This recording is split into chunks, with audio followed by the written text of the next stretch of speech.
2025 की कुंडली के आकलन के अनुसार इस वर्ष के राजा सूर्य हैं और इसी के साथ इस वर्ष शनि, गुरु, राहु, केतु समेत कई बड़े ग्रह में परिवर्तन होने जा रहा है और इस वर्ष भयंकर राजनीतिक उथल पुथल देखने को मिलेगी। देश के युवाओं में शिक्षा संबंधी अधिकारों के लिए बहुत आक्रोश रहेगा और ऐसी स्थिति बनेगी जिसके कारण सत्ता पलट भी हो सकती है और इस साल 2 बार खप्पर योग भी बनेगा जो कि देश की आर्थिक, कृषि संबंधी एवं विकास के लिए लाभदायक होगा।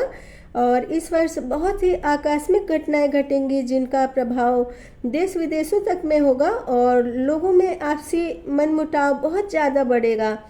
धर्म को लेकर कई समूहों में आपस में भयंकर टकराव की संभावना है एवं सरकार युवाओं के खिलाफ कठोर से कठोर कदम उठा सकती है, लेकिन छात्र अपने अधिकारों के लिए एक बहुत ही गुप्त योजना के तहत सरकार को परास्त करने की कोशिश करेंगे।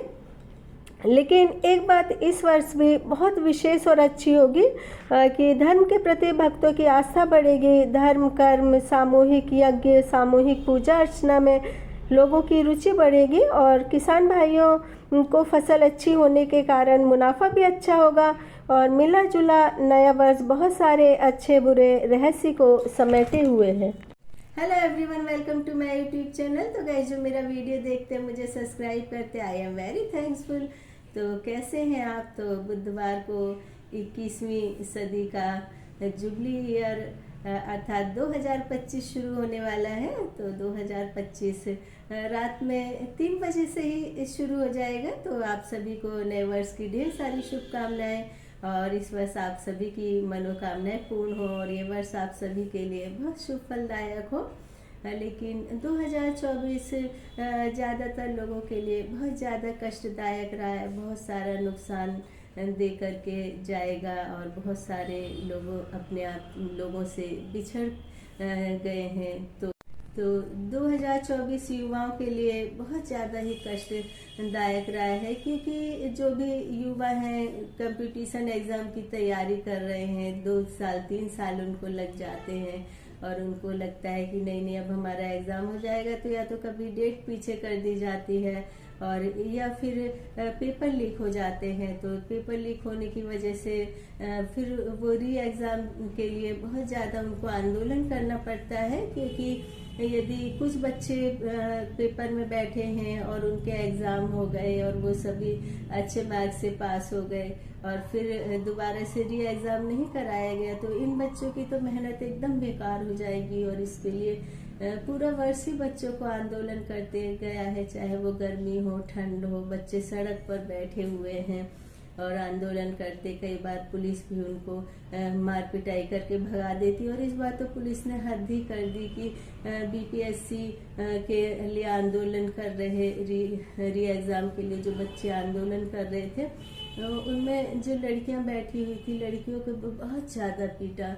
तो ये तो एकदम क्रूरता की हद ही कर दी। और मध्य प्रदेश, बिहार, इस सभी जगहों में बच्चे बहुत ज़्यादा आंदोलन कर रहे हैं, बहुत ज़्यादा युवाओं में आक्रोश है। तो मैं ये कहना चाहूँगी कि ये जो युवा हैं अपने हक के लिए सड़क पर बैठे हुए हैं, ठंडी में, गर्मी में आप लोग इतना परेशान हो रहे हैं और आप यहाँ बैठे रहते घर पर, आपके माता पिता, भाई बहन बहुत ज़्यादा परेशान होते हैं।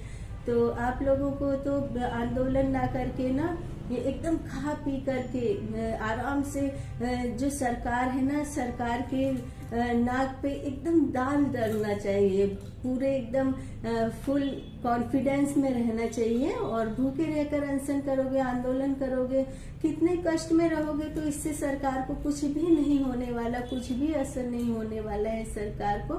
क्योंकि अभी बीपीएससी के होनहार छात्र ने, जो कि यही सोचता था कि इसका एग्ज़ाम क्लियर हो जाएगा और वो एक बड़ा अधिकारी बन जाएगा, तो उसके घर में बहुत ज़्यादा गरीबी है, 2 बहन है शादी के लिए, तो उन बहन की शादी भी हो जाएगी और अपने माता पिता को, जो कि गरीबी से जूझते रहे हैं, उनको भी आराम की ज़िंदगी देगा। लेकिन ये जो न्यायिक व्यवस्था है, इससे आहत होकर के उसने सुसाइड कर ली। लेकिन खान सर ने उसके परिवार की, उसकी बहन की शादी की पूरी जिम्मेदारी ली है।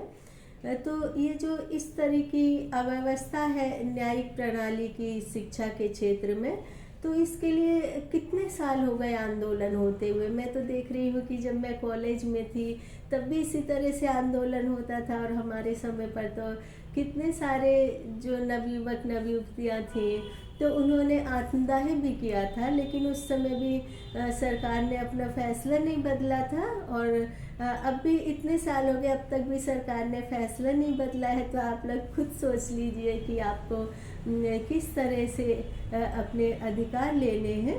और उसके अलावा कई जो पति हैं वो अपनी पत्नियों से प्रताड़ित होकर और दूसरी तरफ न्याय प्रणाली से प्रताड़ित होकर उनके पास कोई रास्ता नहीं बचा जीने के लिए, तो उन्होंने सुसाइड कर ली। तो उसमें एक अतुल सुभाष हैं, और उसके अलावा भी कई पति ऐसे हैं जिन्होंने कि पत्नी से प्रताड़ित होकर के आत्महत्या कर ली। और कई छोटे छोटे से बच्चे हैं, पता नहीं क्या हो जा रहा है आजकल।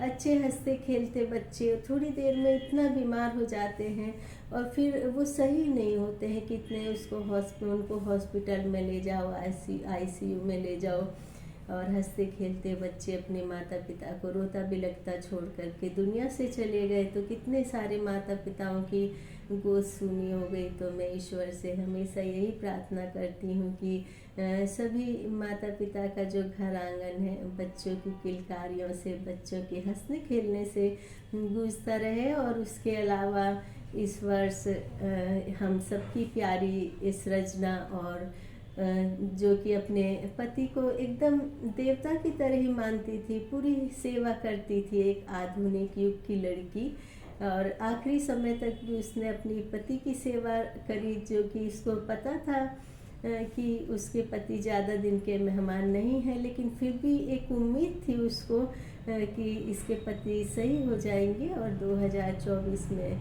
इसका जो सारी उम्मीदें, इसका जीवन भर का साथ, जीवन भर के जो सपने इसने सजो करके रखे थे वो सब ख़त्म हो गए। और इसके हस्बैंड इसको छोड़ करके इतनी छोटी सी उम्र में और हमेशा के लिए ईश्वर के पास में चले गए। तो 2025 में हम सभी को ईश्वर से यही प्रार्थना करनी चाहिए कि ये जो 2025 है ये हम सब के लिए, खासकर युवाओं के लिए, छोटे बच्चों के लिए, नई उम्र के जो कपल हैं उनके लिए बहुत अच्छा जाए ये वर्ष। तो जो ये आने वाला वर्ष होता है वो हमको बहुत कुछ देता है, तो जो जाने वाला वर्ष होता है वो भी हमको बहुत कुछ सिखा करके जाता है कि हमने जो कुछ भी अचीवमेंट नहीं किया हम उस दिशा में जाएं। तो हमारे जीवन का हमेशा कोई ना कोई लक्ष्य होना चाहिए, क्योंकि लक्ष्य के बिना मानव का जीवन निरर्थक होता है। और उस लक्ष्य की प्राप्ति के लिए हमको एक संकल्प लेना भी जरूरी होता है, क्योंकि इस संकल्प से हमको पता चलता है कि हमें आलस को छोड़ना होगा, हमको आराम को छोड़ना होगा, दोस्तों को कुछ दिनों के लिए छोड़ना होगा। क्योंकि यदि आप दोस्तों के साथ रहें और आप आलसपूर्ण जीवन भी व्यतीत करें और बहुत आराम में हैं, तो आप अपने लक्ष्य को प्राप्त नहीं कर सकेंगे, क्योंकि ये लक्ष्य प्राप्ति भी एक साधना है। तो इसके लिए एक संकल्प बहुत ज़्यादा ज़रूरी है। तो नए वर्ष में जो भी युवा हैं, बच्चे हैं, उनको यही सोचना चाहिए कि जो हमारा मानव जीवन हमारे लिए बहुत ज़्यादा महत्वपूर्ण है। तो लक्ष्य प्राप्ति के लिए हम एक संकल्प लें और उस संकल्प को पूरा करके हम अपने लक्ष्य को प्राप्त करें। और नए साल के बारे में मुझे ज़्यादा कुछ नहीं पता है, क्योंकि मैंने पहले भी बताया है कि मैं पार्टी वगैरह में ज़्यादा जाती नहीं, ज़्यादा क्या मैं बिल्कुल भी नहीं जाती है। और न्यू ईयर की पार्टी में तो मैं कभी गई भी नहीं। तो लोगों के लिए न्यू ईयर का अलग अलग मतलब रहता है। लेकिन जब मैं बहुत छोटी थी, शायद 2nd या 3rd क्लास में थी, तो मेरे घर के सामने एक आंटी रहती थी और मेरी मम्मी गांव से हैं, तो उनको ये जो शहर के त्यौहार हैं, फेस्टिवल, इनके बारे में कुछ भी नहीं पता था। तो उन्होंने वो आंटी से पूछा कि आप नया साल कैसे मनाती हैं। तो उन्होंने बोला कि नए साल में मेरे बगीचे में जो सुंदर सुंदर फूल रहते हैं ना, मैं उनको तोड़ करके लाती हूँ और फिर मैं उनको भगवान के चरणों में अर्पित करती हूँ और मैं पूजा करती हूँ और मैं कुछ मीठा बनाती हूँ, फिर भगवान जी को भोग लगाती हूँ और फिर हम परिवार सहित कुछ पूरी सब्जी वगैरह खाते हैं। तो मुझे उनकी यही बात समझ आई कि नए साल का यही मतलब होता है। तो आज तक भी मुझे तो नए साल का यही मतलब समझ आया। तो नया वर्ष आप सभी के लिए बहुत ज़्यादा ढेर सारी खुशियाँ लेकर के आए और आप सभी को ढेर सारी मंगल कामनाएं।